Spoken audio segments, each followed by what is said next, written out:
জামরুল গাছ আমাদের এলাকায় খুবই দুর্লভ, দেখা যায় না বললেই চলে। কিন্তু আমাদের বাড়িতে ছোট থেকে দেখে আসা জামরুল গাছটা নতুন রান্নাঘর আর খাবার ঘর বানানোর চক্করে গতকাল কাটা পড়েছে। আর সেই গাছ থেকে কচি কাঁচা কতকগুলো জামরুল তুলে রাখা হয়েছে।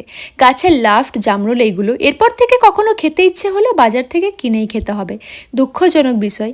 আর এখনো অবধি কখনো করতেই হয়নি। সাদা সাদা জামরুল থোকায় ভরপুর হয়ে থাকতো গাছ ভর্তি একেবারে। আর এইগুলো যাতে নষ্ট না হয়ে যায় ওই জন্য ভাবলাম জামরুল মাখা বানাই। এত তো ইন্টারনেটে মাখার ভিডিও দেখেছি, তবে আমি প্রথমবার বানাচ্ছি। ভালো করে জামরুলগুলোকে ধুয়ে কুচি কুচি করে কেটে নিয়েছি। আর এতে দিয়ে দিচ্ছি অল্প কাসুন্দি, একটু জলজিরা, বিট লবণ, বাজারের প্যাকেট লঙ্কার আচার আর চাট মশলা আর একটু পাতিলেবুর রস। সবকিছু মিশিয়ে ভালোভাবে মেখে নিলেই রেডি। আর দেখতে এত লোভনীয় লাগছিল, ভিডিওতে ভয়েস ওভারটা দিতে দিতেও না আমার আবারও জিভে জল চলে আসছে যেন। তবে এটা খেতে যে এতটা ভালো হবে আমরা কেউ ভাবতেই পারিনি। জাস্ট অসাধারণ, দুর্দান্ত। আর গাছের শেষ জামরুল বলেই হয়তো এত টেস্টি লাগছিল।